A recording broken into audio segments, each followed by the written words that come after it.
Conquistadors and adventurers from all over Europe went to the New World when Francisco Pizarro defeated and plundered the powerful Inca Empire in the 1530s.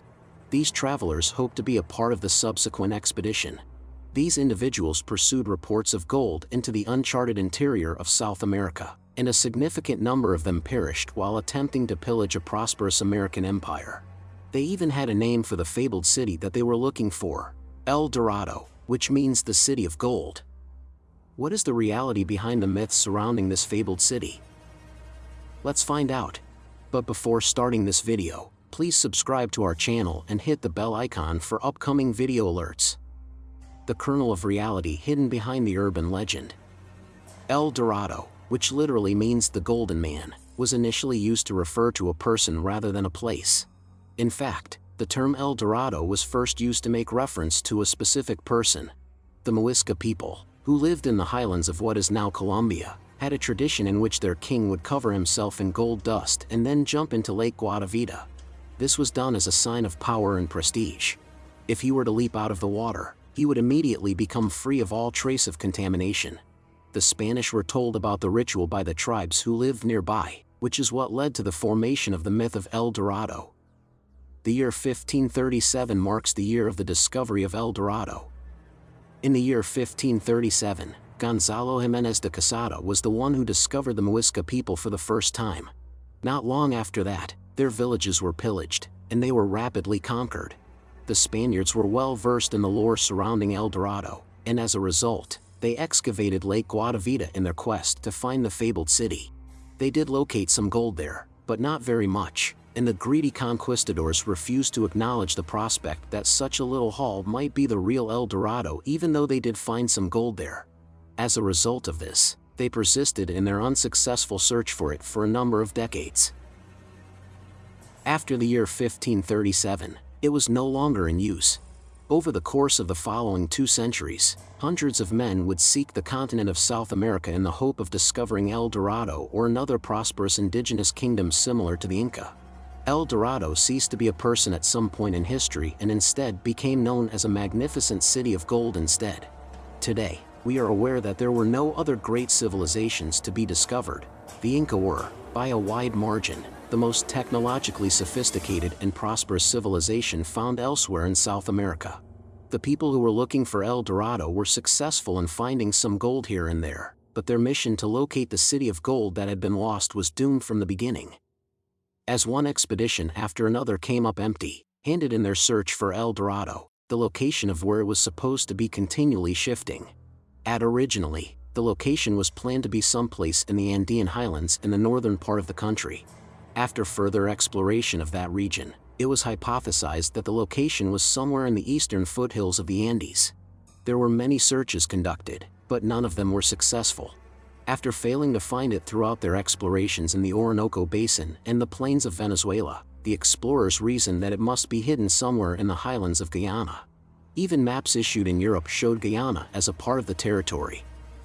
Sir Walter Raleigh looked for El Dorado. Since Spain at the time controlled the bulk of South America, it stands to reason that the majority of those hunting for El Dorado were also Spanish. In the year 1528, Spain ceded a section of Venezuela to the German Welser banking family. This event took place in Venezuela.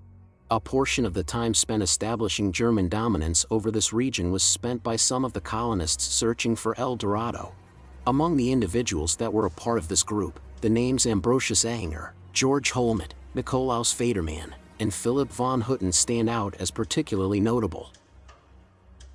The English also took part in the search, despite the fact that they were not permitted to do so in the same manner that the Germans were. This was in contrast to the situation in which the Germans found themselves. In his pursuit for El Dorado, which he also referred to as Manoa, the famed courtier Sir Walter Raleigh, 1552-1618, visited to Guyana on 2 distinct times. Each time, he went there with the intention of looking for Manoa.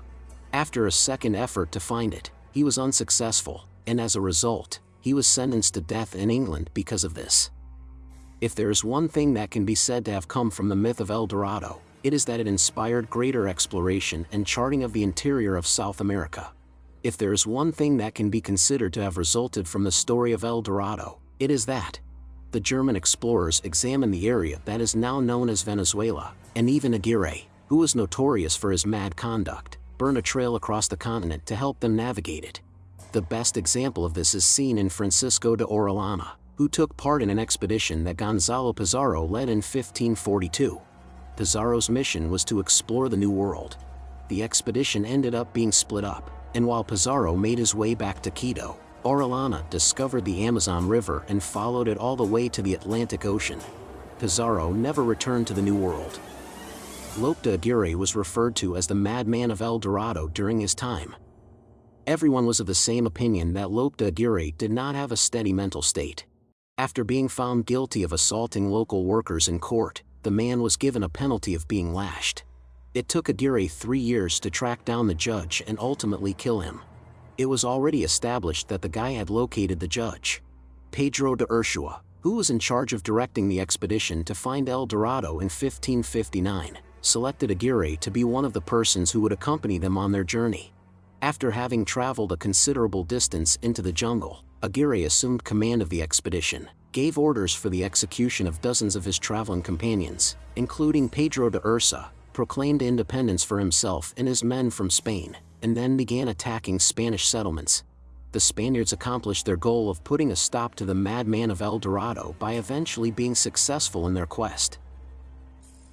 As a direct consequence of this, the local people was subjected to cruel treatment.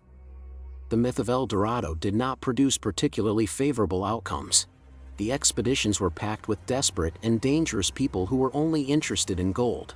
They often attacked nearby communities, stole their food, employed the men as porters, and tortured elders in order to get them to confess where their treasure was hidden, whether they had any or not.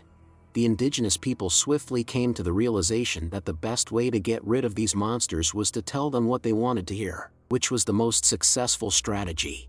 They informed the monsters that El Dorado was just a short distance away and that they should keep moving in that direction in order to find it.